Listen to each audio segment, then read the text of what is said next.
Donc bonjour à tous, on est ravis de se retrouver aujourd'hui pour parler des enfants écrans qui sont un grand fléau à notre époque, je pense. Donc avant de vous présenter mon invité, je vais juste dire deux mots pour ceux qui ne me connaissent pas. Donc moi je suis Béatrice Millette, je suis docteure en psychologie et donc j'accompagne des gens en thérapie. Et ce qui m'a fait inviter Sylvie aujourd'hui, c'est que il commence à arriver dans nos cabinets ces enfants qu'on appelle donc les enfants écrans. Ils ont 5 ans, ils ont 6 ans et on les voit avec un vocabulaire d'enfants de 2 ans, peut-être 3 ans éventuellement, avec des difficultés qui peuvent peut-être les suivre tout au long de leur vie. Donc aujourd'hui, on est là avec Sylvie Duosica qui est pédiatre et qui nous rejoint. Donc vous êtes pédiatre, Sylvie, bonjour. Bonjour. Et en région parisienne, et vous avez créé cette consultation pour les enfants écrans, justement.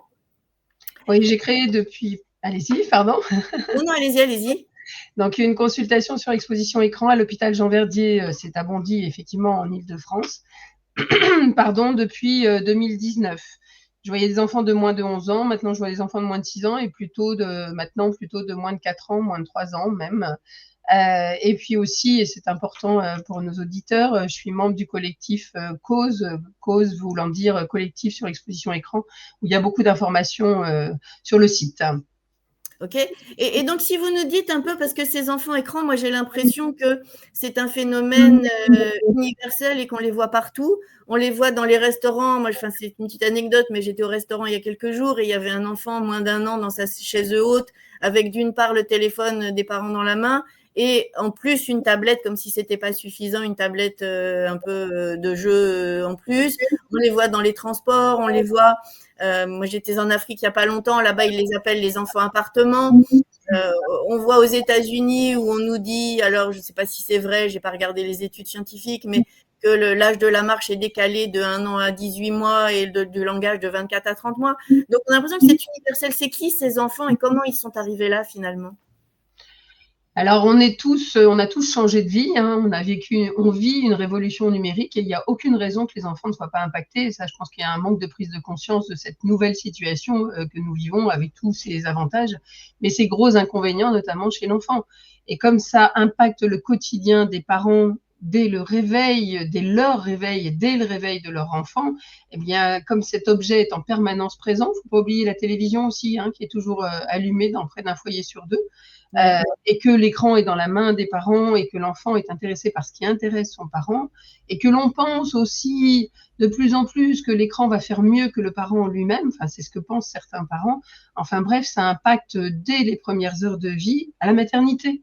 On se plaint que l'écran est présent, que dans la salle d'accouchement, le téléphone est quasiment la première chose que va voir le bébé.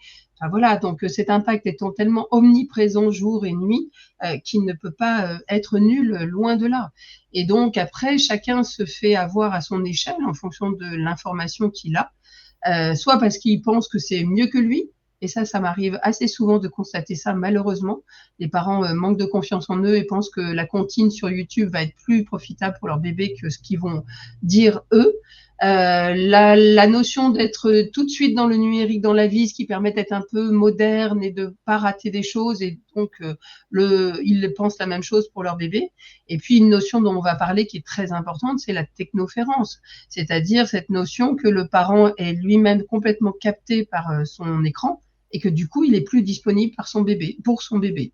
Et pour son bébé dès les premières heures, dès les premières semaines. C'est ça, parce qu'on entend beaucoup le débat sur les écrans pour les enfants. Le président veut interdire à moins de 11 ans l'achat d'un téléphone, mais est-ce que là, on parle pas du tout de ça. Là, on est dans une autre dimension. On parle des enfants dès la maternité. Et donc, est-ce que ça veut dire que vous dites les parents, d'un côté, on peut penser que les parents, ils sont pas machiavéliques, ils ont un peu l'idée quand même de bien faire pour leurs enfants. Est-ce qu'ils pensent en conscience que c'est bien pour leur enfant, ou est-ce qu'ils font juste ça par manque de, je sais pas, par facilité? Qu'est-ce qui motive un peu les parents à dire... À l'expérience de ma consultation, là, maintenant depuis plus de 5 ans, les histoires sont diverses et donc la question, elle n'est pas unique. La réponse, pardon, elle ne peut pas être unique. C'est un mélange. Mais très clairement, il y a quand même cette petite notion toujours, les comptines, YouTube Kids, pour ne pas le citer, font mieux que moi en tant que parent. D'accord. c'est fréquent. Je ne parle pas bien le français, je maîtrise pas bien, je sais pas jouer avec mon enfant, j'ai pas des capacités, je pense ne pas avoir des capacités de bonne interaction avec mon enfant, donc les comptines YouTube Kids et autres vont faire mieux que moi. Ça, oui, les parents, ils ont ça. Il y a des nombreux accidents de la vie qui vont faire que ça va basculer et qu'on va se faire avoir à un moment ou à un autre. Et le plus fréquent que je puisse voir, c'est la grossesse rapprochée. Ça, c'est très clair. Le petit loulou qui est là, qui a 9 mois, 12 mois, qui commence à gigoter, qui est pas facile, et hop, la maman qui se retrouve enceinte, seule, souvent, avec un enfant qui est gardé au domicile, eh bien, elle va se faire avoir et l'écran va prendre une place de plus en plus importante. Et comme derrière tout ça, et ça, les parents ne le savent pas, et je pense que quand on leur explique bien, c'est important, il y a ce phénomène de la captologie qui fait que, on va dire souvent, ah, ce sont des mauvais parents, ils laissent leurs enfants devant les écrans pendant des heures.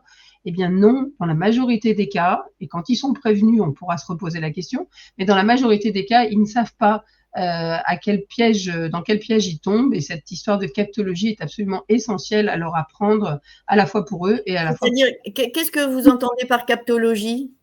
Qu'est-ce qu'on met derrière ce mot-là? Eh bien, la captologie, c'est Monsieur Fogg dans les années 95-2000 aux États-Unis qui a mis en place avec des psychologues du cognitif tout à fait performants des systèmes, des recettes, on va dire, pour capter l'attention de tout à fait. Et donc, il y a un nombre de recettes absolument incroyables et extrêmement efficaces qui fait que, comme vous, comme moi, eh bien, on va tomber sur notre écran et on va se retrouver à lever la tête 1 heure plus tard et à se rendre compte qu'on y a passé beaucoup plus de temps. C'est tout le principe des notifications, du principe des réseaux sociaux, des algorithmes qui font qu'on va nous donner ce que l'on attend. Et ça capte forcément l'attention et ça ne ça ne peut pas ne pas capter l'attention du tout petit ou du plus grand ou de l'adolescent, évidemment. Donc ça, c'est des points importants, les parents ne le connaissent pas. Est-ce que ça veut dire qu'effectivement, vous êtes en train de dire qu'il y a une volonté derrière de capter l'attention des enfants et que les... Oui, on est d'accord? Oui. C'est une volonté commerçante, on va dire, mercantile. C'est ce qui est sorti de la commission et d'ailleurs la commission de Monsieur Macron sur les écrans a bien formulé ça et je pense que tout à chacun a été très surpris effectivement du marchandage. On utilise la captation et on l'utilise aussi aux dépens des enfants, très clairement. Et donc, les enfants sont captés eux-mêmes. Les algorithmes de ce qu'ils vont regarder sur les plateformes est fait pour qu'ils ne lâchent pas. Un petit garçon qui adore les petits camions ou une petite fille qui adore aussi des bus, les camions, on va lui donner ça. Tel dessin animé qu'il aime, on va lui donner ça. Et c'est pour ça que le parent va être en difficulté parce que... Oui, le parent est prisonnier. C'est ce que nous dit Papa Lamine. Il nous dit, mais c'est l'enfant qui exige l'écran en dépit des réticences des parents. Ça revient à ça, finalement, c'est ça. Oui, alors après, il y a aussi la problématique des règles qu'on a données au tout début. Si un enfant apprend à se calmer avec un écran, notamment à 18 mois, 2 ans, on le sait tous, eh bien, il va avoir des difficultés majeures à pouvoir trouver en lui les capacités à se calmer dans une situation de frustration. Donc, il faut aussi lui apprendre à chercher ses ressources et non pas utiliser l'écran à chaque fois pour l'occuper et surtout pour le calmer.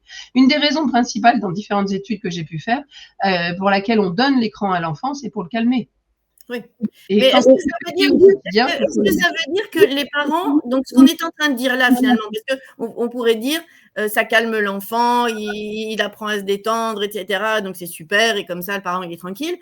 On est bien d'accord que ça c'est pas la réalité parce que derrière il va y avoir des conséquences et j'ai envie de dire des conséquences dramatiques, y compris en termes de développement neurophysiologique. Je sais pas, moi si je pense à une petite fille que j'accompagne en ce moment. Elle a 5 ans et demi, elle a un langage d'un enfant de 2 ans et demi, par exemple. Et ça, c'est dramatique parce qu'elle ne sait pas ce que c'est un âne, elle ne sait pas ce que c'est une poule, elle ne sait pas plein de choses. Donc, à l'école, c'est compliqué pour elle, elle a du mal à interagir avec les autres, elle se met en colère et dès qu'on lui prend son écran, elle se met en colère. Mais au-delà, finalement, de, entre guillemets, ce qui pourrait paraître comme des comportements un peu de troubles d'opposition, est-ce qu'on peut aller jusqu'à dire que ça va induire des troubles neurodéveloppementaux et que ça a des conséquences sur le développement du cerveau?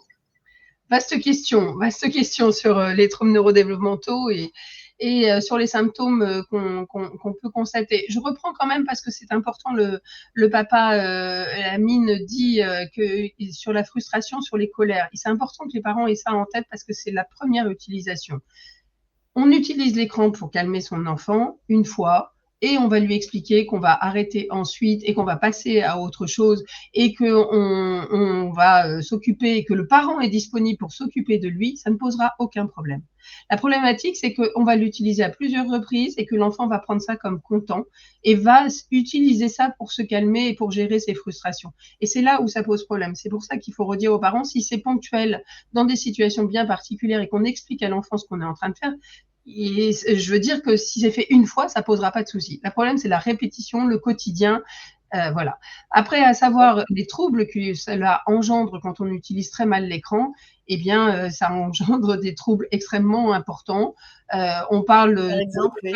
Alors, moi, ce que je vois à ma consultation, la problématique, c'est que les enfants ils vont utiliser très tôt l'écran parce que les parents vont leur donner très tôt, et aussi ce phénomène que le parent n'est pas disponible pour son enfant et qu'il va lui-même utiliser son écran et ne pas être en interaction suffisamment riche dans les premières semaines, dans les premiers mois avec son bébé.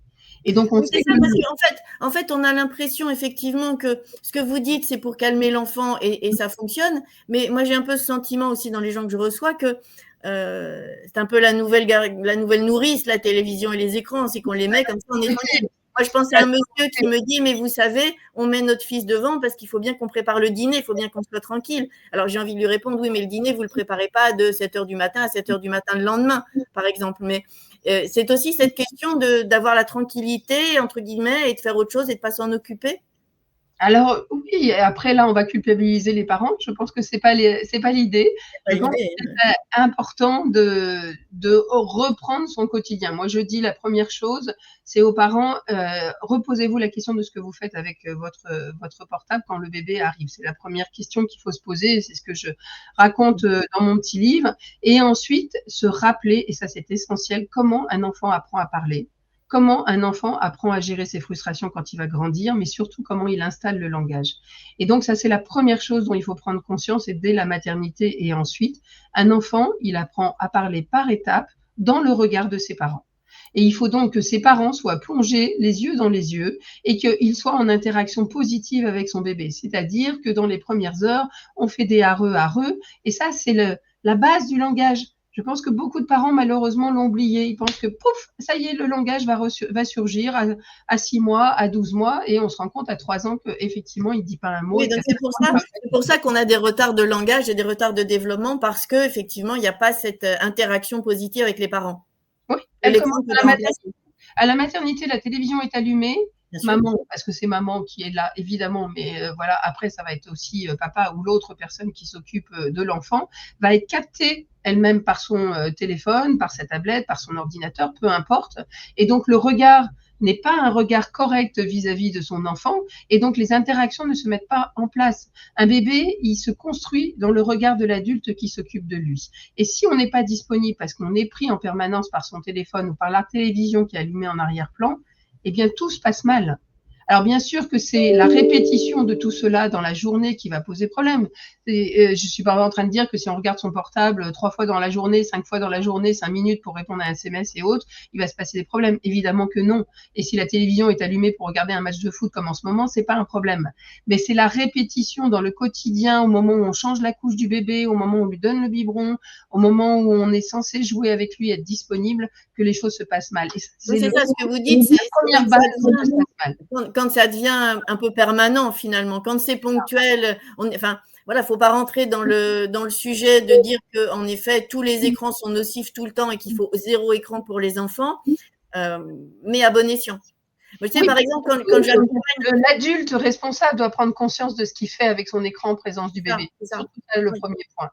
Oui, parce qu'il y a une crainte aujourd'hui. Moi, quand je reçois des parents d'adolescents, par exemple, ils me disent « Ah mais non, mais les écrans, c'est une catastrophe. Donc nous, notre ado, on se bat, on veut pas qu'il en ait. » Alors moi, une des premières choses que je dis, c'est « Vous pouvez pas lui enlever complètement. Il faut l'autonomiser sur l'usage des écrans et les utiliser à bon escient, finalement. » Donc, aussi l'informer de ce qui se passe derrière tout ça. Et les ados, beaucoup aussi, quand Exactement. on parle de la captologie. Exactement, bien sûr. Je les incite à aller regarder avec leurs parents, par exemple, Dopamine, qui a été fait par Arte, qui est tout à fait intéressant. Tout à fait, tout Où à ils fait. expliquent absolument précisément comment ça se passe. Et l'ado aime bien savoir à quelle sauce il est mangé. Exactement, exactement. Mais ça veut dire que enfin, vous n'êtes pas en train de dire qu'il faut supprimer, parce que c'est un peu aussi ce qu'on entend parfois sur les réseaux, où il faut supprimer complètement les écrans, il faut 0 écran, c'est très nocif, tout est nocif. En fait, il y a aussi des qualités dans les écrans, il ne faut pas tout mettre, il ne faut pas mettre le bébé à l'eau avec le bain, on est d'accord? Bien sûr, on est bien sûr. Et d'ailleurs, je pense que quand on a 0 écran, c'est problématique aussi. Parce qu'on se retrouve après à être un peu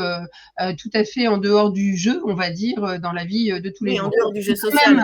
On redit que le tout petit, il doit être préservé.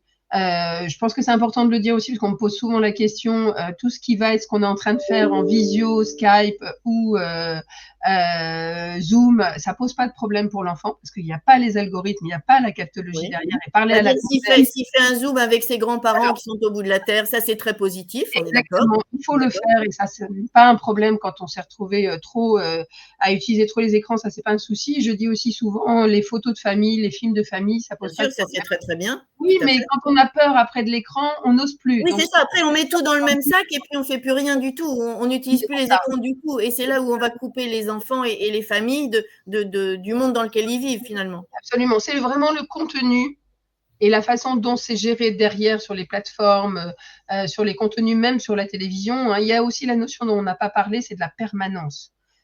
Auparavant, il y avait un début, un milieu, une fin. Maintenant, il n'y a plus de milieu et de fin. Rien ne s'arrête. Je vous rappelle que le programme télévisuel, c'est en permanence. Toutes les chaînes sont permanentes, 24 heures sur 24. Et évidemment, la notion d'Internet et des plateformes, c'est évidemment aussi permanent. Et ce qui touche beaucoup les ados la nuit, par exemple, mais les petits-enfants, il n'y a pas de fin. Donc, c'est extrêmement difficile d'arrêter quelque chose qui est par nature addictive pour un tout petit comme pour un ado qui est forcément aussi très influençable. Oui, bien sûr. Avec aussi l'exemple des parents qui font du binge-watching et qui maintenant avant on regardait un épisode par semaine parce que ça sortait une fois par semaine. Aujourd'hui, on regarde la série entière en une soirée. Mais oui, et là, il ne faut pas oublier aussi que les enfants font ce que font leurs parents et non pas ce que disent leurs parents. On est l'exemple. C'est-à-dire un ado arrête de jouer aux jeux vidéo si soi-même on est en permanence sur ces séries. Enfin, il y a quelque chose évidemment où il faut se reposer la question de ce qu'on fait au quotidien et donc tout poser à un moment ou un autre. Et il y a des moments importants, par exemple, on peut en parler d'emblée, les repas. Les repas, c'est des moments où on doit se regarder, on doit échanger. Pour le tout petit, on va faire vraiment très large, comme pour la famille avec des adolescents et de tous les âges. Donc la télévision en arrière-plan que soi-disant les parents me disent souvent ils la regardent pas, c'est pas vrai. Non, c'est pas vrai, bien sûr, pas vrai. Ça attire le regard, c'est fascinant. On a un écran de regard. Vous pouvez avoir un programme en plus qui peut être inadapté pour peu que ça soit les JT ou autre. Et puis surtout, il n'y a pas que ça. C'est que l'adulte qui est face à l'enfant et qui lui regarde, n'est pas disponible et peut pas répondre de façon positive, intéressante, riche avec son enfant. Et puis évidemment, la tablette ou le portable sur la table, ça pose problème parce qu'il y a des notifications en permanence. Et donc on les regarde. Et donc on les regarde quand ça sonne, on les regarde les notifications. Voilà. Bien sûr. Donc manger, c'est aussi important parce que du coup, on va aussi éviter tout ce qui est trouble du comportement alimentaire chez le plus petit, ces difficultés à accepter certaines textures, tout ça. Si on s'est rempli, parce que c'est pas manger, on s'est rempli devant une tablette et on ouvre la bouche, ça pose des problèmes. Donc tout ça, c'est très tôt que ça doit être mis en place. Oui, donc en fait, vous êtes en train de dire que le repas, par exemple, c'est un moment privilégié, un moment de partage et un moment d'échange, justement, encore une fois, privilégié, dans lequel les interactions vont permettre à l'enfant de se développer, et pas juste d'un point de vue alimentaire, mais d'un point de vue beaucoup plus riche. Absolument. Le langage, il s'installe à ce moment-là aussi. Après, pour l'enfant plus âgé, les capacités d'argumentation, de discussion vont s'installer là aussi pendant ce repas familial. Et donc, c'est important. Et d'ailleurs, on disait tout à l'heure par rapport à la cuisine, manger, moi, je dis souvent, c'est pas seulement manger et se remplir, c'est aussi tout ce qui est avant. Faire les courses, c'est aussi manger quelque part. C'est une façon d'apprendre à l'enfant la tomate, pour le plus grand, les prix ou comment faire un menu le plus adapté possible. Oui, les interactions sociales aussi, d'aller et en faire, je sais pas, quand vous allez au marché le dimanche matin, c'est festif quelque part. Mais voilà, et ça fait partie aussi des apprentissages que l'enfant va apprendre. Et il apprend pas tout à l'école, loin de là. Et ça, tout ça, c'est important. On est d'accord, un menu, ainsi de suite. Et puis, après, la motricité fine. Souvent, les parents disent, je vais le mettre sur la tablette parce que je suis en train de faire à manger. Non. Mais non, il peut vous aider à préparer le repas. Vous Oui. lui donnez une cuillère en bois pour mélanger la pâte à gâteau, il est heureux comme un pape. Oui, et puis ça peut être simplement, il a la cuillère en bois, il va faire un petit peu de bruit avec. Alors, il faut accepter qu'il Bah, fasse. faut accepter le bruit, c'est ça, faut accepter Il le faut mettre bruit. dans des conditions sécures pour pas qu'il la mette ses mains sur la plaque. Ça va être plus Bien long sûr. à faire, mais c'est une histoire d'organisation. Et en plus, il y a un bénéfice absolument énorme pour ce petit enfant et après pour le plus grand. Moi, je vois des ados de 15 ans, ils savent pas faire que cuire des pâtes. Bah, comment ils Bien vont sûr. faire? Il faut bien l'apprendre à un moment ou à un autre. Et là, on relève un point qui me semble important parce qu'on le dit pas toujours. Effectivement, on pense que manipuler l'objet technologique précocement va vous permettre d'être en avance. Je l'ai un peu dit tout à l'heure. Et ça, c'est un point qui est important à souligner parce que souvent les parents me le mettent Oui. en avant en disant, bah oui, s'il est tout de suite sur la tablette, il saura s'en servir. Alors, il faut savoir qu'en quelques minutes, un enfant très jeune, 18 mois, 2 ans, va savoir swiper, utiliser l'écran parce que c'est fait exprès. Oui, c'est fait pour ça. Oui, on les entend, les parents, effectivement, qui nous disent: «Ah, mais moi, je suis très fière, mon enfant d'1 an et demi, 2 ans, il va sur YouTube tout seul et il retrouve les vidéos alors que je ne vais pas montrer». Et vous voyez, il est Absolument. précoce et il est super intelligent. Mais ça n'a Donc, rien il à n'y a voir avec aucune, l'intelligence. vraiment, ça c'est important, les parents, aucune urgence à donner l'écran, parce que si votre enfant, vous lui donnez un écran, par exemple, qu'à partir de l'âge de 4 ans, on va dire, avec une tablette pour qu'il puisse 5 ou 10 minutes en votre présence active et accompagnée, faire des choses sur cette tablette et lui expliquer comment ça fonctionne, ça va lui prendre 5 minutes. Donc, aucun souci. Il n'y a aucune urgence à donner un écran à un enfant, soi-disant pour qu'il sache s'en servir. Non, Par contre, il y arrivera toujours, oui. voilà, il y arrivera toujours. Par contre, lui apprendre à utiliser Google, lui apprendre à être critique sur les informations quand il va être plus grand, qu'il va avoir, ainsi de suite, lui apprendre à utiliser, je sais pas moi, Wikipédia ou ce que vous voulez, et ben bien sûr, ça va venir ensuite et plus vous allez le faire en votre compagnie, et mieux ça sera. Mais l'écran lui-même, c'est pas un souci, c'est extrêmement rapide. Par contre, c'est C'est beaucoup pas plus ce que vous difficile. dites, c'est ce que je disais tout à l'heure, c'est de les autonomiser pardon, sur l'usage d'un écran, c'est-à-dire leur en donner le bon mode d'emploi et l'usage pertinent en fonction des attentes, de faire une recherche justement sur Internet et de ne pas prendre pour argent comptant tout ce qui est dit et de l'utiliser de la bonne façon dans un devoir d'histoire ou dans n'importe quoi. Et bien, Mais ça c'est ça que critique, vous dites, bien sûr. de développer l'esprit critique, effectivement. Ouais, mais je vais redire en rebondissant sur le plus petit, par exemple, c'est bien plus difficile pour un enfant d'utiliser des cubes. C'est bien plus Mais oui, difficile pour un mais oui. enfant d'utiliser les jouets qu'on va lui donner, savoir qu'une balle, ça roule, que des cubes les uns sur les autres, ça va tomber. Ça, c'est plus difficile que l'écran. Et donc, ça veut dire que vous observez des différences dans la motricité fine, par exemple, parce que je Oui. sais qu'il y a eu des études sur les dessins des enfants qui Mm. regardaient plus ou moins de temps en fonction de la quantité de temps sur le petit bonhomme qu'on sait dessiner ou pas à tel ou tel âge, et que effectivement les enfants qui regardent les écrans ne savent pas dessiner le même petit bonhomme qu'un enfant qui fait du bricolage et des activités. Donc vous avez aussi ce regard ou ce retour sur les différences de motricité, d'acquisition des apprentissages? Absolument, c'est majeur même. Les journées faisant toujours 24 heures et que les enfants ont toujours besoin en 2024 de pouvoir apprendre à parler, à utiliser leurs mains, à connaître le monde qui les entoure. Quand ils passent 1 heure, 2 heures, 3 heures, 4 heures, 5 heures, et je suis à des 6 heures par jour, dès l'âge parfois de 3 mois, 6 mois, 9 mois, tout dépend des histoires. Ça, c'est effrayant, Encore c'est une fois, un effrayant. problème de captologie derrière tout ça, on l'a redit. Eh bien, évidemment, ces enfants ne savent pas utiliser leurs petites mains.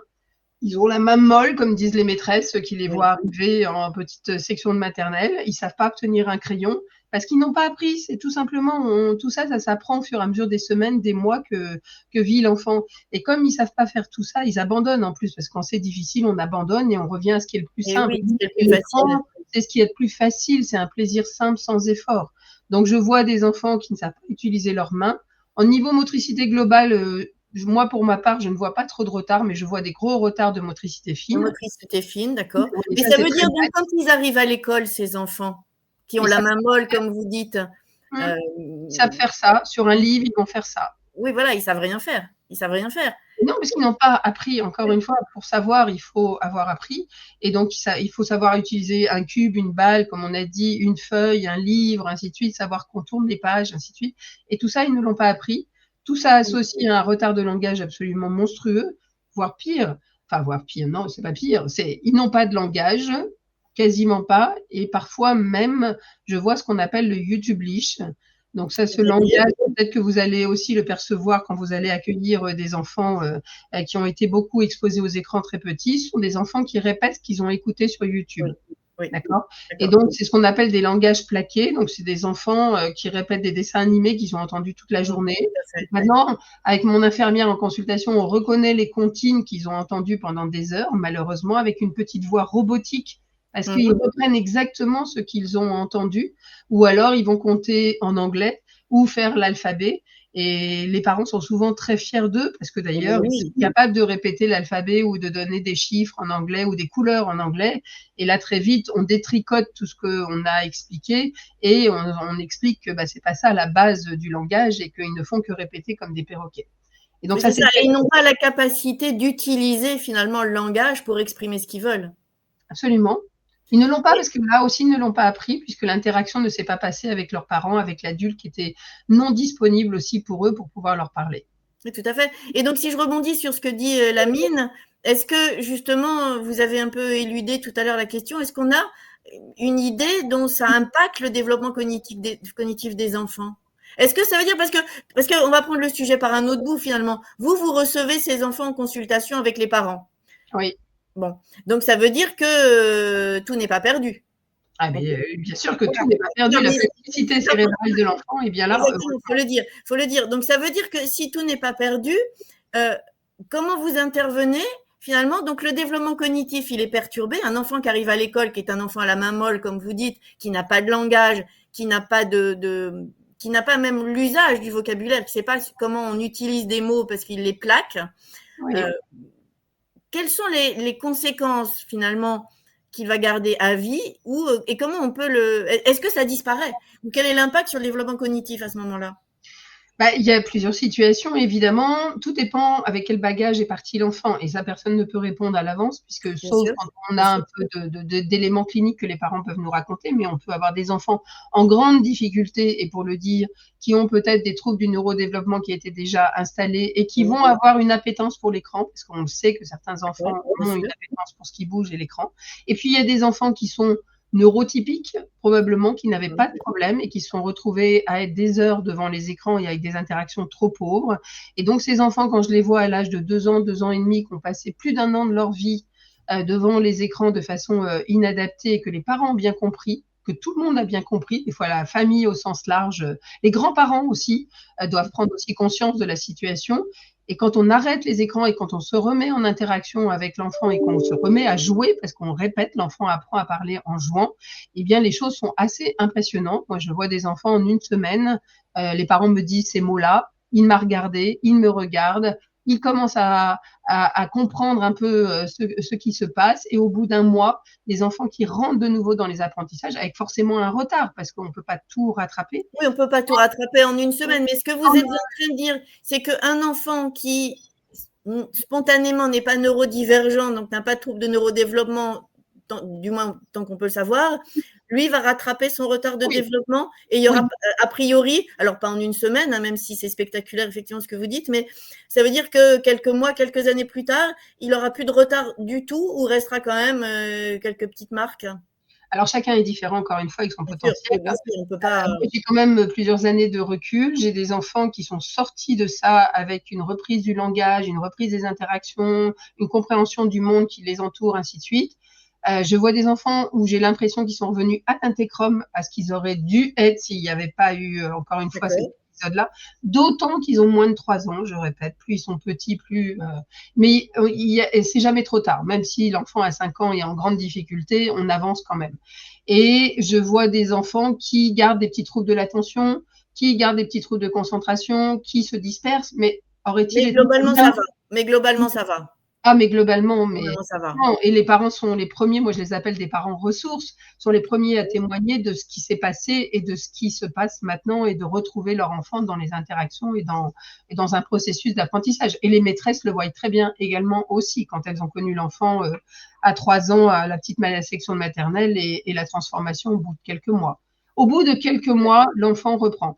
Petit truc que j'ai vu dans mon expérience, certains parents disent ah mais ça va pas docteur, j'ai arrêté les écrans et j'ai l'impression qu'il a régressé. Alors là, ça vous questionne, vous, en tant que médecin, en tant que Bien sûr, oui, psychologue. bien sûr, Et bien en sûr. fait, ce qu'ils me disent, c'est ils répétaient en permanence des comptines ou ils répétaient en permanence des choses en anglais et ils arrêtent de le faire puisqu'ils ne sont plus stimulés par ça. Donc en fait, c'est comme s'il fallait reprendre à zéro la base, le bababa, le dadada, le mamama, le mamaman. Et c'est un peu ce qu'il faut réexpliquer aux parents parce qu'ils sont assez angoissés de se rendre compte que leur enfant ne va plus répéter en permanence ce qu'il faisait et qu'on va reprendre les bases du langage. Donc Oui, donc toujours en fait, c'est pas qu'ils ont régressé, c'est pas du qu'ils tout ils ont enlevé le côté plaqué et positif. tout à fait automatique de répétition sans compréhension pour rentrer dans une compréhension qui va leur être propre. Et ça leur demande un petit peu d'appropriation et de temps pour y arriver, effectivement. C'est très particulier à l'écran. Encore une fois, je navigue un peu à vue parce que je m'aperçois au fur et à mesure de ces situations. Il faut savoir aussi dans la question que vous posiez, c'est qu'on ne sait pas encore très bien parce que je pense que ce sujet est encore pas assez pris au Oui, sérieux par les décideurs, par bien les sûr. chercheurs, ainsi de suite, et qu'on me dit souvent comment ça va évoluer, ceci, cela. Voilà, le clinicien, la clinicienne que je suis alerte depuis longtemps avec le collectif sur exposition écran pour que justement on y travaille, mais malheureusement c'est encore, ça va mieux, mais c'est encore très difficile. Oui, mais ça veut dire effectivement que, enfin, moi, c'est une des raisons pour lesquelles je voulais en parler avec vous. Euh, Moi, je trouve ça effrayant. C'est même plus qu'effrayant. Moi, quand je vois ça, je suis tétanisée de me dire, mais qu'est-ce qu'on est en train de faire? Qu'est-ce qu'on est Absolument. en train de faire? Parce que, je dis, les enfants, qui, comme vous dites, qui ont des retards de langage, qui ont des retards de développement, qui, enfin, on peut pas les c'est de la pour moi, ça s'apparente à de la maltraitance finalement. Alors, c'est pas conscient, c'est pas fait comme ça de la part des parents, mais on peut pas faire grandir nos enfants comme ça. Et le monde de demain, il va être quoi? Là, je vais prendre un exemple. J'accompagne une jeune fille en ce moment, elle a 21 ans, elle vit avec son compagnon, et elle me dit, on est sur le point de nous séparer parce que dès qu'il rentre du boulot, il est sur les écrans. Et donc, on ne fait plus rien. Et effectivement, on a aujourd'hui cette vie, Sujet de couple aussi, bien sûr. voilà, c'est exactement, sujet de couple aussi, parce que, et ça, c'est là où je vais en venir aussi après, c'est de dire que, effectivement, donc ce jeune couple, ils sont 21 ans, ils sont pas vieux, mais peu importe, leur vie, c'est, ils cohabitent. Elle me dit très justement, c'est une colocation qu'on a. On ne partage plus rien, parce que elle veut sortir, elle faire des trucs. Lui, il est sur ses jeux, avec l'impression de connaître la Terre entière, parce qu'il interagit avec des gens à l'autre bout de la planète, et en fait, ils ne sont plus ensemble. Et s'ils ont des enfants, ces gens-là, ça va faire des enfants écrans. Bien Sauf sûr. si elle prend le dessus. Voilà. Et lui, il ne voit absolument aucun problème à ça. Mais ça veut dire qu'effectivement, ça perdure ensuite dans les enfants qui vont mettre au monde, par exemple. Et la question derrière, là où je voulais en venir, c'est, mais ça veut dire qu'il faut que les parents soient partie prenante dans l'accompagnement des enfants que vous faites finalement. Bien sûr. Il faut déjà qu'ils prennent conscience de leur propre usage, que vous venez de dire. C'est la première chose. Encore une fois, dans mon petit livre, c'est ce qu'on dit. On dit, et vous, parents, qu'est-ce que vous faites avec votre écran? Et c'est pour Bien ça sûr. qu'il faudrait, et j'imagine que dans quelques années, on verra les résultats, informer les parents dès la grossesse. C'est pendant la Mais grossesse oui, qu'il mais faut se oui. poser la question. On est relativement disponible, on peut entendre certaines choses, et là, il faut se dire, voilà, maintenant, je vais arrêter les notifications, je vais utiliser mon écran de cette façon-là, je vais mettre des priorités, ainsi de suite. Et la priorité, ça sera ensuite mon enfant. Mais il faut se discipliner, vraiment. Et Parce ça que veut dire, oui, ce que vous dites, c'est pour ça, moi, j'avais essayé d'inviter pour ce live des personnes d'obstétrique ou des infirmières en périculture ou périnatalité. Mais effectivement, il faut sensibiliser les parents dès la grossesse parce que s'ils ne le sont pas, qu'est-ce qu'on fait? Qu'est-ce qu'on fait? Et si je repose ma question, alors peut-être je me fais l'avocat du diable ou moi, honnêtement, j'ai une vision un peu pessimiste quand même de l'affaire il parce faut que pas, il faut pas, on peut toujours avancer. oui, non mais On est voilà, dans le coup de la vague et on voilà. va remonter, on va remonter. Voilà. J'ai dit, je me fais l'avocat du diable. Mais voilà, vous recevez des parents. Moi, ça m'est arrivé, des parents qui me disent, comme j'ai tout à l'heure, mais le monsieur, il me dit, mais il faut bien qu'on le mette devant l'écran pour faire le dîner. Ah, mais oui, mais. Et il se plaigne, il n'a pas d'attention à l'école, il est en colère tout le temps, il n'a pas de copains, il fait des crises, il se bat, parce qu'il n'a pas d'autre. Et comme vous dites, il plaque ce qu'il voit sur ses séries dans ce qu'il fait à l'école. Et Absolument, ils comme font vous Macha et dites, Mika, par exemple, qui fait que des bêtises et donc ils reproduisent tout ça. Enfin, ben voilà, ben oui, mais on pourrait mettre l'ours Franklin qui fait moins de bêtises voilà, des et fois, c'est ce que je fais. Je et l'ours dis, Franklin, il prend conscience il se responsabilise et il a un degré de conscience qui n'est pas le même, mais c'est en général pas lui qu'on met. Et les parents, quand ils vous disent, mais de toute façon, nous, on va rien changer parce que faut qu'on pense à nous quand même. c'est là où j'allais dire, je suis un peu pessimiste parce que ces enfants-là, avec ces parents-là, on peut rien faire. Si, on peut faire une prise de conscience. Après, si on se dit qu'on peut rien faire, on n'avancera pas et c'est pas Voilà, je vous possible. dis, je me fais l'avocat du diable. Hein, Non, et j'ai si bien vous pensez compris. qu'on peut jamais rien faire, j'exercerai pas ce métier non plus, évidemment. Exactement, je suis d'accord et moi non plus. Mais c'est vraiment un problème sociétal et où il faut aussi que tous les partenaires de santé de la petite enfance aussi prennent conscience. Et du coup, quand il y aura des messages un peu de partout, ça changera aussi les choses et que les messages seront très précoces. Là aussi, je reprends la maternité, Tout à fait, les tout à premières fait. semaines, les premiers mois, parce que comme d'habitude, quand on prend des bonnes habitudes, le bien dormir, le bien manger, le bien écran, on va dire, Et ça oui, se et passera différemment. est-ce que vous, par exemple, vous dites, je vous coupe, hein, je suis très mal polie, mais vous dites, vous avez écrit un livre, et est-ce que le petit livre bleu qu'on donne à la maternité, le petit livre qu'on donne aux parents, vous savez, avec la petite mallette, avec une couche, un machin, un truc, est-ce que vous pouvez intervenir dans Oui, dans je ces travaille. initiatives? Et oui, oui, il y a plein de choses, vous savez, qui sont faites depuis quelques années, mais porter ses fruits, c'est difficile. Je travaille Et avec la oui, boîte et oui. rouge, par exemple. Oui, moi, je suis allée au ministère de la Santé. Enfin, bref, j'ai fait plein de démarches avec le collectif sur exposition écran. Et tout ça, ça avance très doucement. Pourquoi? Parce que ça, on l'a pas évoqué. Parce qu'on est face à l'industrie du numérique qui est Bien sûr, colossale, bien qui est sûr. d'une puissance extraordinaire. Et nous, les petits docteurs qui avons pris conscience de la situation, les psychologues qui avons pris conscience de la situation, eh ben, on nous entend encore pas beaucoup. Et ça, c'est quand même un point encore très important. On est comme à l'histoire de l'alcool ou du tabac, où il a fallu des décennies quasiment. Et là, je dis souvent, il paraît très choquant à tout le monde qu'un papa, une maman soit avec son enfant en train de fumer une cigarette avec son bébé dans les bras. Je pense que ça choquerait beaucoup quand même, surtout de façon répétée. Et ben, j'espère, et je suis optimiste, que dans quelques années, on sera aussi choqués Pas de choquée donner de le voir des portable en écrans, vous l'avez permanence à un petit bébé dans la poussette ou n'importe où, parce qu'on aura compris les conséquences. Mais encore faut-il que notre société prenne conscience et surtout aussi, on en est encore là, que les médecins soient formés. Moi, je forme mes externes, je bien sûr. forme les paramédicaux aussi, et il y a encore beaucoup à faire. Parce que si les discours ne sont pas cohérents, si tout le monde ne dit pas la même chose, ces parents qui mettent les enfants devant la télé pour faire à manger, ils ont des fois la petite musique qui leur dit, ah oui, vous avez raison, votre enfant, il va apprendre des choses. Et on l'entend même à la radio, on l'entend à la télé, par Mais oui, bien sûr, bien sont sûr. peut-être des conflits d'intérêts. Enfin, vous voyez, je soulève plein de choses, mais qui font que c'est pour ça que le discours est parfois difficile. Donc, il faut réexpliquer encore une fois comment les enfants apprennent et que le quotidien du début, de la toilette, du prise de biberon, à faire à manger sont des moments importants pour les enfants. Et après, voilà, faut mettre des priorités. Qu'est-ce qui est important? Votre enfant se développe bien ou que vous regardiez votre série? Voilà, des fois, ça fait un peu mal quand on pose la question, mais c'est clair. Il y Oui, a une bien autre sûr, bien question sûr. qui a été posée, qu'on n'évoque pas toujours parce qu'on parle beaucoup des écrans, mais Dites-moi. ça m'arrive de plus en plus souvent. Quelqu'un a posé la question sur la boîte à histoires, sur l'enfant qui écoute des histoires de façon répétée et qui devient en difficulté parce que quand on l'arrête, il n'est pas content. Eh bien, je vois ça aussi de plus en plus souvent. Il y a un petit phénomène un peu addictif qui se met en place, qui a bien moins de conséquences que les images, c'est-à-dire Oui. qu'on va les regarder sur un écran, mais tout de même. Donc, je pense que quand on arrive à ce moment-là, il faut reprendre la main et dire, allez, la boîte à histoire, c'était bien, mais maintenant, c'est moi qui vais te lire une histoire Oui, le c'est ça, soir. parce que j'allais dire la boîte à histoire, on en parle beaucoup, comme on en parle. Moi, je sais, enfin, j'ai travaillé avec Nature et Découverte, par exemple, pour faire une collection de plutôt neuro-inclusive avec des objets qui pouvaient aider tout le monde. Et la boîte à histoire, et la boîte à méditation, et la boîte à musique sont un peu des incontournables. Mais on peut aussi, moi, la boîte à histoire, alors c'est bien la boîte à histoire. La première question qui m'est venue quand on en a parlé de ce truc-là, c'est mais pourquoi c'est pas les parents qui racontent les histoires, finalement? Oui, bien sûr, mais c'est vrai aussi qu'ils rentrent dans des histoires incroyables, qu'il y a des choses qui sont très bien faites et donc l'enfant va être complètement capté. Donc je pense que ça peut être utilisé, mais c'est comme tout, je pense, que ce soit l'écran notamment et la boîte à histoire, quand c'est trop, quand l'enfant le redemande de façon trop importante et que effectivement la boîte à histoire a pris la place du parent quelque part, il faut que le parent se repose la question, et moi qu'est-ce que je fais?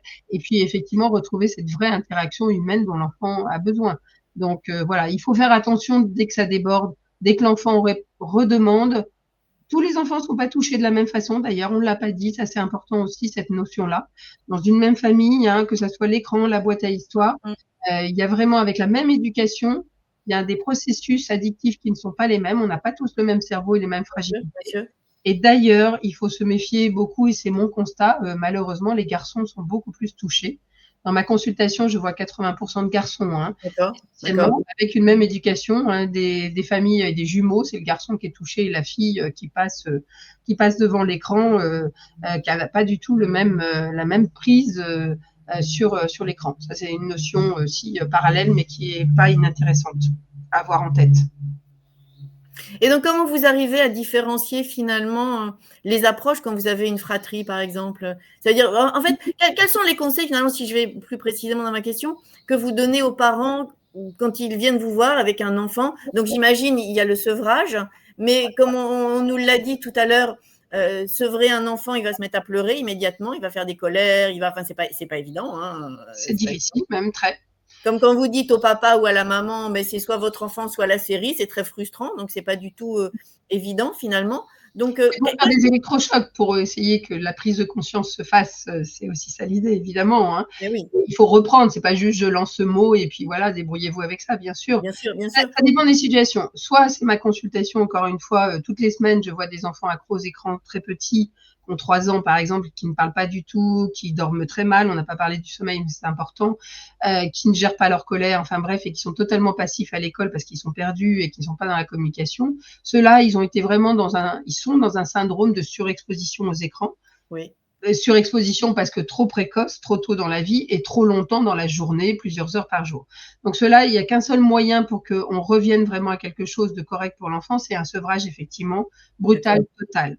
On est un peu comme moi je fais un peu le parallèle, après les addictologues peuvent dire que ça pose problème entre le tabac et l'alcool, mais c'est pour faire comprendre. Non, mais c'est un peu équivalent, on est d'accord. Voilà, et c'est surtout pour que les parents comprennent aussi plus facilement. Je fais intervenir toute la famille au sens large. Si les grands-parents gardent l'enfant, ils ont leur responsabilité. Ils doivent aussi changer d'attitude. Et donc, ça veut dire, je vous interromps encore une fois, dans votre consultation, vous recevez tout le monde? Au maximum. Au maximum, le plus possible, d'accord? Le plus possible. J'aime bien quand les ados viennent aussi, évidemment, s'ils sont présents dans la famille, c'est une famille nombreuse. S'il y a des grands-parents, s'il y a une babysitter, voilà, tous ceux qui sont autour de l'enfant. Plus ils sont présents et plus ils comprennent les tenants aboutissants. Je fais ça avec une infirmière, donc on est à plusieurs à discuter.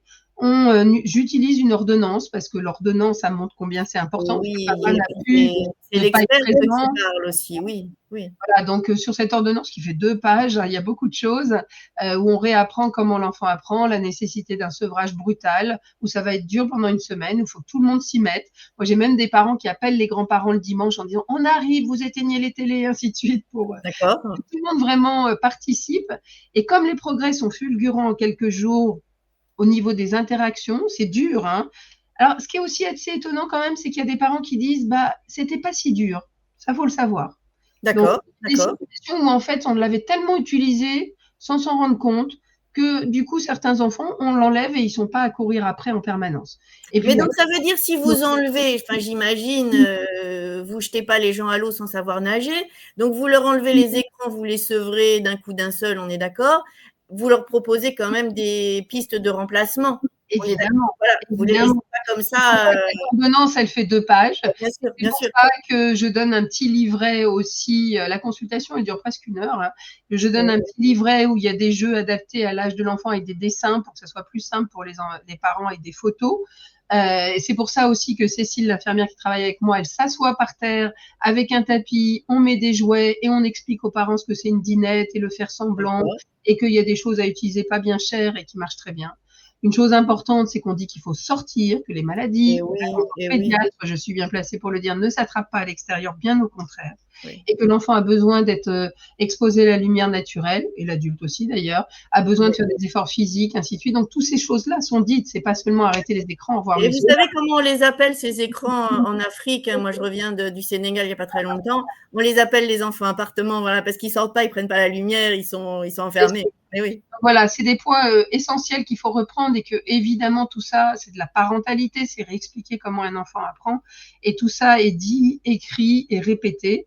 Et on essaye d'accompagner au mieux les parents, mais je manque de beaucoup de moyens, malheureusement, pour les rappeler ensuite, quelques semaines après, pour savoir comment ça se passe, pour essayer de remettre des choses en place. On essaye aussi de proposer, évidemment, d'aller s'inscrire à la halte garderie, halte jeu pour les plus petits, de s'inscrire au sport, que les enfants fassent du sport, c'est essentiel. Les Canadiens disent au moins 2 heures d'activité physique par jour, normalement 1 heure d'activité simple, 1 heure d'activité intense pour nos enfants, on en est bien loin. Et un point aussi qu'on pourrait dire, et ça les motive un peu, on améliore aussi les capacités visuelles des enfants et on évite des risques de myopie plus tard et de fatigue visuelle si on est dehors, si on regarde au loin et si on n'est pas sur son écran de façon importante. On parle des plus grands, mais ça touche évidemment les petits. Et donc, ça veut dire, dans votre consultation, vous les voyez toutes les semaines? Pour les gens qui seraient intéressés, non, vous n'avez pas le temps, vous avez trop de demandes. C'est ça le problème, oui. Non, je fais 2 grosses consultations. Une première consultation qui dure donc longtemps avec, encore une fois, une infirmière, mais avec des questionnaires qui sont faits en avant et qui sont avant la consultation. Oui, prépare la consulte avant de venir vous voir. Voilà, c'est ça. Et après, on discute de tout ça. Après, c'est des parents qui viennent en sachant qu'ils ont mis leurs enfants trop sur les écrans. Donc là, c'est acquis déjà. J'ai pas besoin de détricoter pour savoir comment se passent les journées de l'enfant, parce qu'on est clair, on parle tout de suite de ce qui va pas par rapport. Oui, vous allez droit dans le vif du sujet parce qu'ils savent pourquoi ils viennent vous voir. Bien sûr, bien sûr. On est à fond. La difficulté, et donc pour finir, la consultation dure assez longtemps. Après, on essaye d'appeler ou d'envoyer des mails ou de se remettre en contact pour savoir comment ça se passe. Et je les revois 4 mois après 3 à 4 mois plus tard pour voir où on en est. Okay. Par contre, ce qui est très difficile, c'est quand les enfants, comme vous les voyez, vous, ont des troubles et que les parents, voire même le soignant, n'a pas fait le lien entre les troubles que présente l'enfant et l'utilisation du numérique inadapté à la maison. Ouais, parce que c'est ce que j'allais vous dire, la première ligne.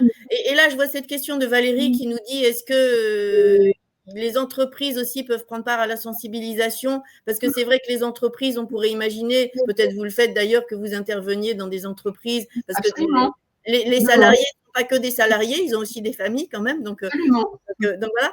Mais quand même, le premier relais, on pourrait penser, c'est le médecin généraliste ou le médecin pédiatre. Et ils ont aujourd'hui, dans la lutte contre la prise en connaissance, la prise en charge, des troubles neurodéveloppementaux, des petits fascicules avec justement des signes d'alerte. Est-ce que… Ça, tout à fait. Je ne sais pas si on le voit à l'écran. Oui. Figurez-vous que dans tout ça, il n'y a nulle part la place de l'écran. Non, il n'y a nulle part. Je les ai vus, oui, je les ai, les fascicules. Il n'y a pas la place de l'écran, mais il y a la place du retard de développement, il y a la place du… Mais est-ce que vous pensez que les médecins généralistes ou pédiatres, enfin la première ligne finalement, ont le temps dans leur consultation aussi et comment dire, parce qu'en théorie, il faut renvoyer aux plateformes concernées quand on a un certain nombre de signes qui sont cochés. Bien sûr. Alors, les plateformes ne sont pas formées, il faut le savoir aussi. Moi, je suis allée auprès de certaines plateformes, notamment de ma région, et ils n'ont pas cette information du tout et ils ne connaissent pas l'utilisation actuelle des écrans dans les familles, malheureusement, et des conséquences. Donc là, il y a encore beaucoup à faire. C'est une prise de conscience médicale. Il faut savoir qu'en France, 80 à 85% des enfants sont suivis par les généralistes. La France a été… C'est pour ça que je disais la première ligne, c'est le généraliste, c'est pas le pédiatre. Une prise en charge spécifique de l'enfant et des pédiatres, ça devient de plus en plus rare en plus. Et les généralistes sont débordés, on le sait, et en plus ne sont pas formés.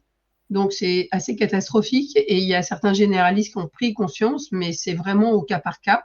Et moi, je vois mes externes, mes internes ne sont pas formés.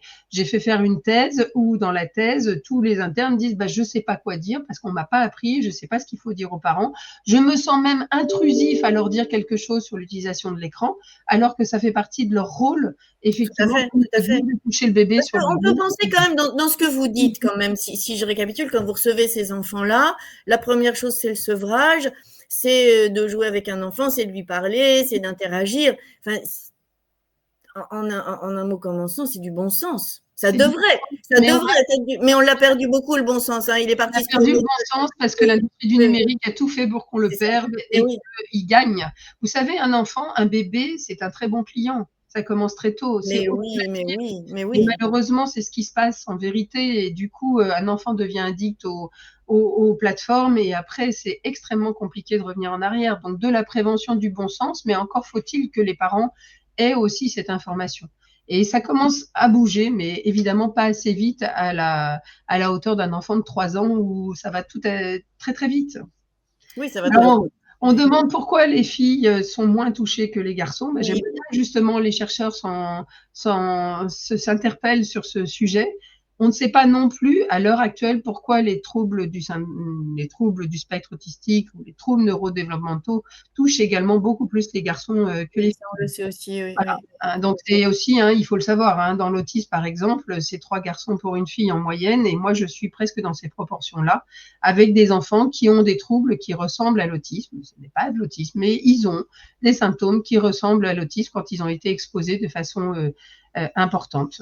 Oui, c'est ça, parce qu'on parle beaucoup aussi de l'autisme, et sans dire de bêtises, on est passé il y a une vingtaine d'années d'une prévalence de 1 pour 2000 à aujourd'hui, on est à 1%, 1 sur 60. Même encore 1 sur 34 aux États-Unis. Voilà, 1 sur 34 aux États-Unis. Donc, est-ce que ça veut dire effectivement, il y a des traits autistiques, c'est ce que vous dites, les enfants que vous recevez, ils ne sont pas autistes, ils ont des caractéristiques, ce qu'on appelle des traits autistiques, mais ils ne sont pas autistes. Ou est-ce que la question se pose quand même, parce qu'on sait que l'autisme, quand même, de passer de 1 pour 2000 à 1 sur 30, c'est exponentiel. Est-ce que ça veut dire que la place de l'environnement, et on le sait, est prépondérante aussi dans le développement de l'enfant? Il y a l'aspect génétique, neurophysiologique, etc. Mais l'environnement, La question est ouverte, la question est posée. Voilà. Et si je connais mon sujet, l'environnement agit à peu près à 45% à moins de 3 ans, et ensuite à 20% à l'âge adulte. Enfin, c'est les chiffres que moi j'ai dans l'idée. Évidemment. Moitié-moitié. Donc, ça veut dire, est-ce que finalement les écrans peuvent, entre guillemets, créer des troubles neurodéveloppementaux? Je pense que l'écran mal utilisé et cette technoférence, encore une fois, crée des troubles qui s'aparentent à s'apparentent. Voilà. Parce qu'en fait, les neurodéveloppementaux, on va vous dire que c'est le cerveau qui était constitué de cette façon-là dès la naissance, ou que l'écran n'est pas intervenu pendant la grossesse parce que les ondes ne sont pas le problème, ainsi de suite, pour l'instant en tous les cas. Mais un enfant ne peut pas se construire s'il n'est pas les yeux dans les yeux avec l'adulte référent. Donc c'est ce qui est en train de se passer avec ce téléphone qui coupe les relations. Et donc, c'est-à-dire il ne peut pas y avoir un impact sur son développement. C'est-à-dire qu'en fait, le cerveau va développer des neurones, et si les neurones se construisent dans la mauvaise direction, bien ensuite, alors effectivement, à la base, ils n'étaient pas programmés pour aller comme ça, mais on va avoir des neurones racornis au lieu d'avoir des grands beaux neurones, finalement, une plante toute rabougrie.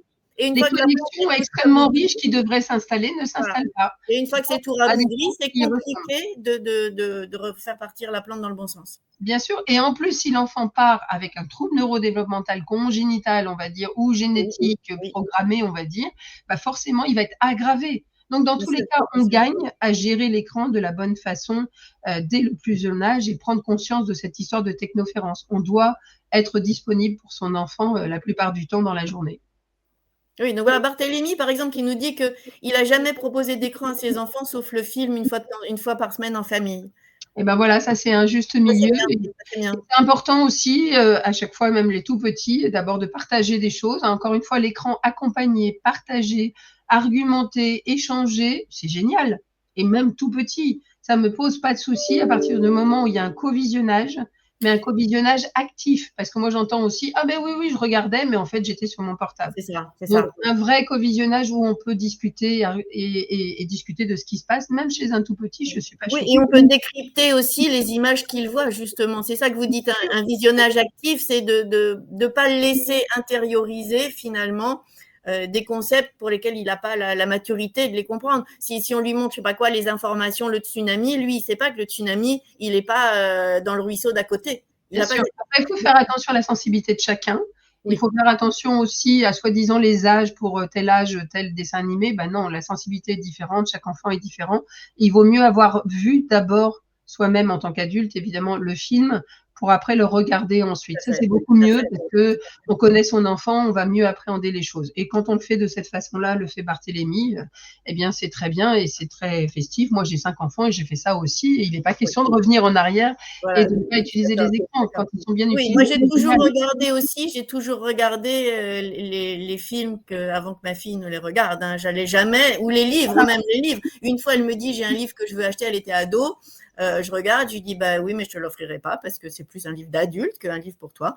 Et donc voilà, c'est notre rôle aussi. Alors quand on dit ça, l'autre fois, je passais à la radio et on me disait, mais en fait, vous êtes très rigide et vous êtes très réac. Et je dis, mais non, parce que je dis, il y a des repères, il y a des limites, il y a des âges pour tout.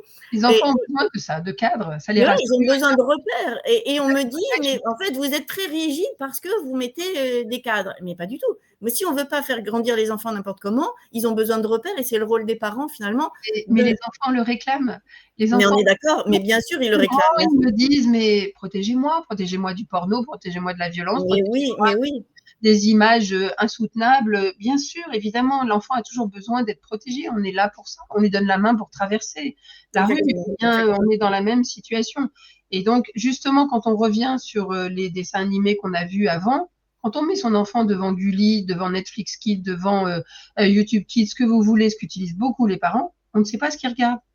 On ne sait pas et on croit que c'est bien, soi-disant, parce que c'est de son âge, mais pas du tout. Il y a des choses totalement inadaptées pour un tout petit et il ne faut pas faire confiance malheureusement à ce qui est dit soi-disant de son âge. Encore une fois, il y a une histoire d'argent derrière tout ça, malheureusement.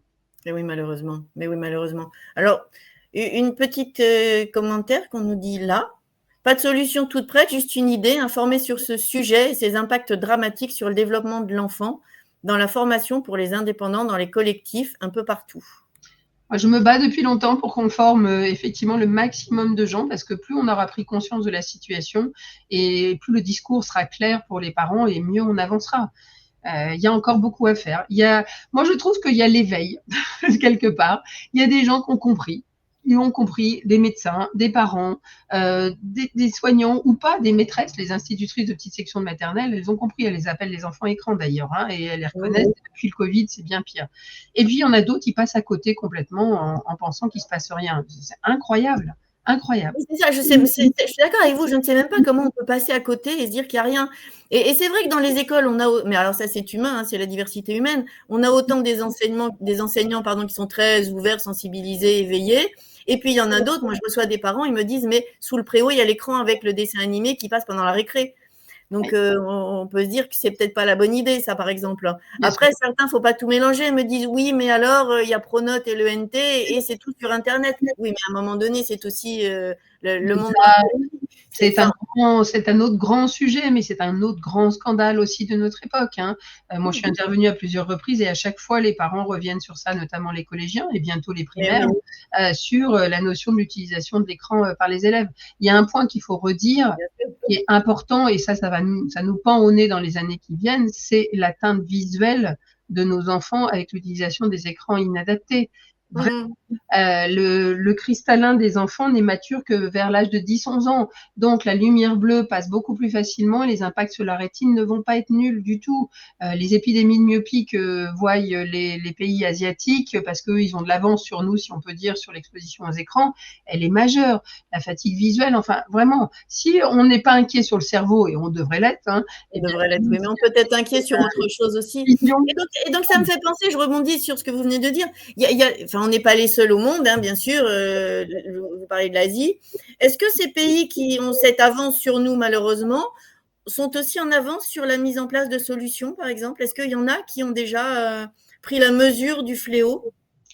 La Chine, comme vous le savez, a pris la mesure du fléau de façon extrêmement autoritaire et a limité de façon très importante l'utilisation d'Internet chez les mineurs. Donc là, on est dans une situation extrêmement difficile, mais pour l'instant, on a encore très peu de pays qui sont démocratiques, on va dire, qui sont courageux sur ce sujet. Non, c'est très insuffisant. Pour les gens qui nous regardent et qui ne savent pas, les Chinois, de manière dramatique, ont fait quoi pour interdire les écrans aux mineurs? Alors, je ne sais plus les chiffres exacts, ça se retrouvera précisément, mais on est genre à une limite d'1 heure par semaine pour les jeux vidéo, pour les mineurs. L'accès à Internet est extrêmement réglementé, je crois que c'est de 21h à 6h du matin. Enfin, bon, il y a des mesures. Comment met-il ça en place? Parce que dans une famille, enfin, on est en Chine en même temps, vous allez me répondre, on est en Chine, mais… Voilà, et c'est très autoritaire, et semble-t-il, avec la reconnaissance faciale, avec des moyens techniques. Oui, voilà, on est en Chine, on est d'accord. Voilà, mais même si on veut, sur le plan technologique, et là, c'est pas mon domaine, mais on peut arriver à des choses extrêmement efficaces.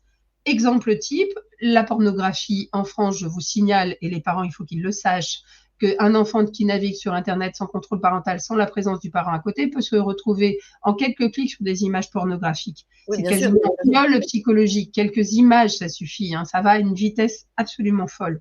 Eh bien ça, on pourrait tout à fait restreindre cette possibilité d'accès, mais c'est l'argent et encore l'argent qui dirige tout cela. Si on mettait une carte bleue pour toutes les personnes qui souhaitent aller sur les sites porno, on n'aurait pas cette problématique. Et c'est toujours pas fait. Alors que technologiquement, à ma connaissance, ça pourrait être fait. Donc, il y a bien un problème, encore une fois. Moi, ce qui me frappe aussi, c'est quand je reçois des enfants, ils ont 7 ans, ils ont 8 ans, et ils disent que dans la cour de l'école, il y en a un qui est pris pour la pole bar et les autres, ils font les danseuses. Ils ont 7 ans. Comment ils savent ce que c'est une danseuse et une pole et machin, et qu'on danse de manière pornographique autour. C'est bien on est d'accord parce qu'on est en libre accès, parce que papa, maman pense que c'est bien de laisser la tablette et qu'on s'éloigne un petit peu. On est dans la même pièce, mais on s'éloigne un peu. Et donc, du coup, on ne voit plus du tout le contenu.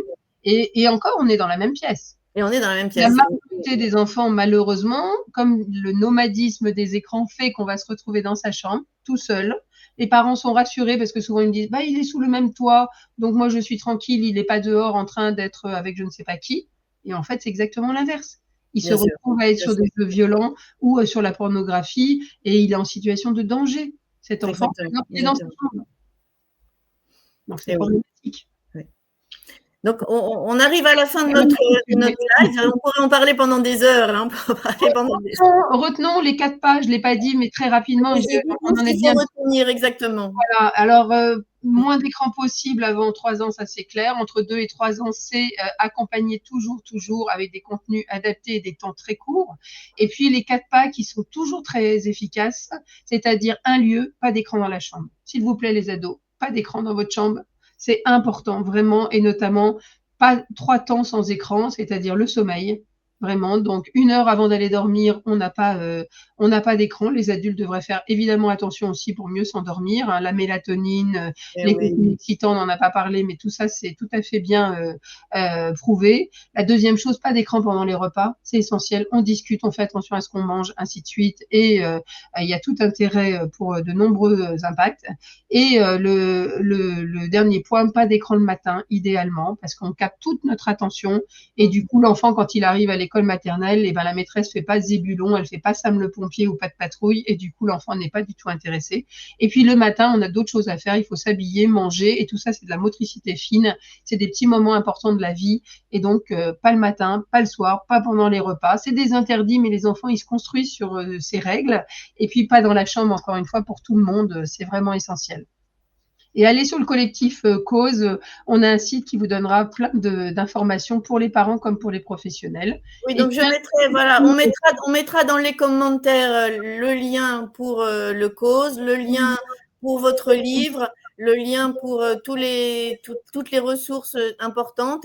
Et je mets en dernier ce commentaire de quelqu'un qui travaille dans l'industrie des dessins animés et qui nous dit, on n'en a pas en entier, qui nous dit que je déconseille pas de patrouille. Ben oui, parce que tous ces dessins animés sont des dessins animés extrêmement rapides qui sont faits pour capter l'attention. C'est-à-dire que c'est pas seulement ce qu'on va raconter à l'enfant, c'est en plus les images, les sons sont étudiés pour que l'enfant soit captif.